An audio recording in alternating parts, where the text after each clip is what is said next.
Hi guys, zpolt here. Welcome to my lab. Today we're gonna do the review of the Auglamour F300. So it's been a while since I was requested to review the Auglamour, and there's also a lot of reviews already of the Auglamour, and it's pretty mixed. So I'm really interested to know why there's a mixed kind of review with the Auglamour F300. Is it good sounding? Is it good? We're gonna find out in this review.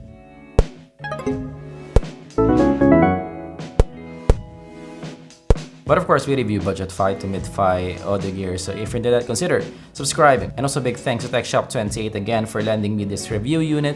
Links down below for their shop. So let's go with the build first. So this one is a dynamic driver IEM, and it's around $30. So in the cheap side, of course, it is right smack with the CCA C10, ZS7, and also the AS6. So build-wise here is actually pretty good. So here in the lows part, you have that kind of cool looking logo. One of the best logos, I would say, that I have seen from an IEM. It has the ninja, Naruto kind of logo right here, which is something I like.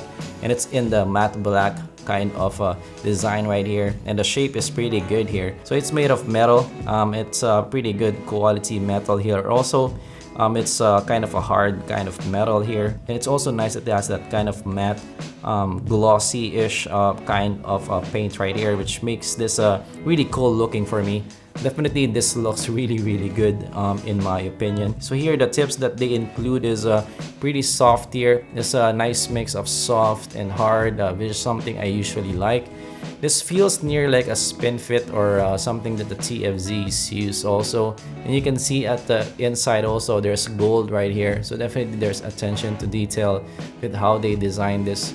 And also it feels quite substantial in the hand. This feels definitely heavier than your usual KZ plastic counterparts. So it has already an ear hook here, which is nice, and not super stiff here. This is still a quite soft kind of hook here. Here in the cord part, this feels like a TRN cable. It's sort of like that.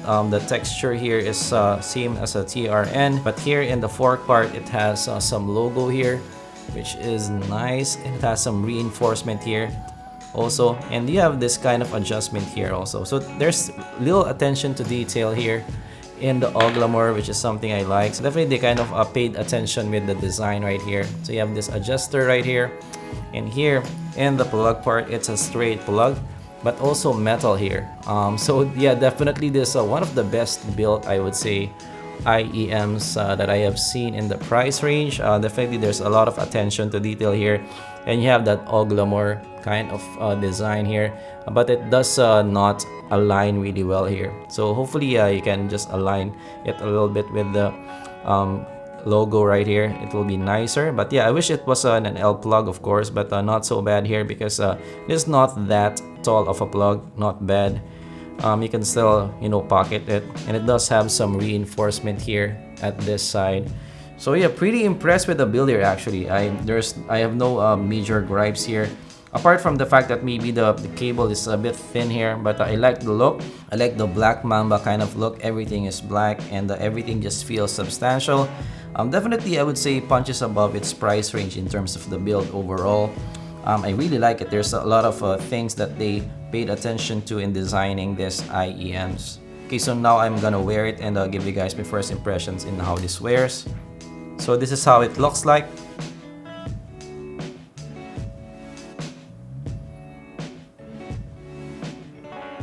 So it's not bad here. I like the look here. This isolates also really well, and this fits really well in the ear. It's not a suffocating kind of feel. And definitely it's not that big of an IEM, so it does not protrude that much from the ear. Also, it's kind of a medium-sized IEM. It's not the smallest that I have worn, but it's in the middle, which is something I like. It's still comfortable, still small, still nimble, but it doesn't feel that small. It's still a little bit substantial in your ear. And definitely I would say that you can wear this for long periods of time. This is a comfortable wear here. I like the overall fit, and also the tips.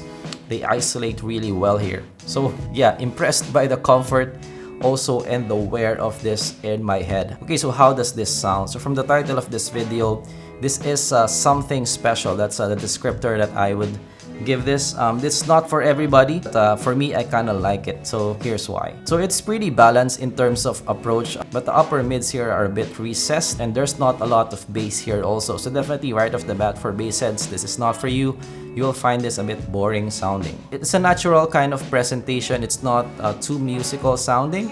It's kind of a relaxed sound. So yeah, for those guys who like really colored sound, you'll find it's a little bit boring. I would say a little bit stale sounding. So this is more of a laid back kind of listen here. But it has a nice punch to this. So definitely the dynamic drivers really contributed, and it gives it a little bit more fun. I would say a little bit more musicality to it because of that nice punch right here. So definitely there's a good bass slam here. So if you're somebody who's looking for a punchy kind of IEM, maybe this is for you. So soundstage here is above average. There's good depth, but not that much height here. So the height is a bit lacking, but depth is not a problem.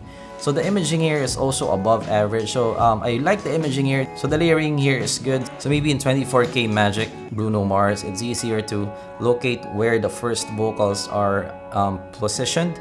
It's easier to locate there compared to maybe the CCA C10. So I would say that the layering here is better compared to the CCA C10. The mix is also a bit smooth here, not that black and white. It gives it a kind of like a live band kind of feel. So the bass is in the boomy side, but this is still not warm sounding, and there's also not a lot of sub bass here. So definitely for bass heads, this is not for you. Mids here have good detail. I wouldn't say that they're rich, but they're enough, I would say. It's not that lush sounding, and also because of that recessed upper mids, it doesn't really give you that nice mids experience here. So definitely for mids, I will still go with the CCA C10. The C10 has more detail in the mids compared to the Auglamour F300. Highs here are well extended. It's not sibilant. It doesn't sound veiled also. There's enough highs here. So far I've been praising the sound, but one of my major gripes here is the resolution.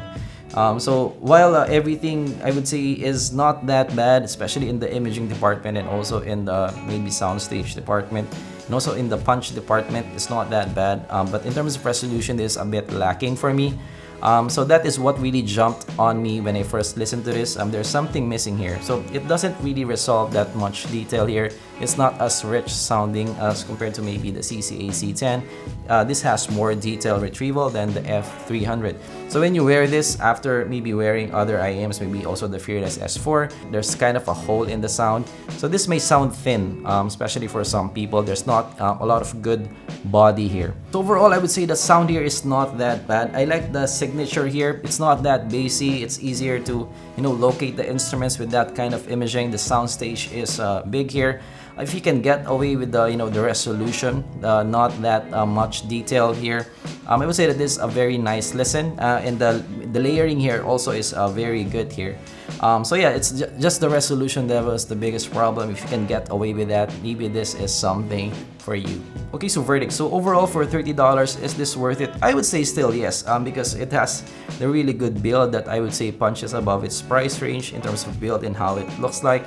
For $30, I would say it's the build here is really up to par in that kind of price range. The sound here is again something special. It's not for everybody, but I would say it's still good. It's still quite an enjoyable listen. It's still a relaxed kind of listen. When you're sort of maybe traveling, you're in a bus, this is something that you want to wear for 8 hours and you'd be happy with your sound. It's kind of a laid back sounding kind of IEM. You have a good stage, you have good imaging. It's quite a fun listen in that regard. So I would say it's still sound, it's still worth it. But of course, yeah, if you're critical listening, this is not something that you want to use because there's not a lot of detail here. The detail retrieval is a bit lacking, but I would say even though it will still be worth it for me. Okay, so that is my review of the Auglamour F300. Actually, this is not an easy IEM to review.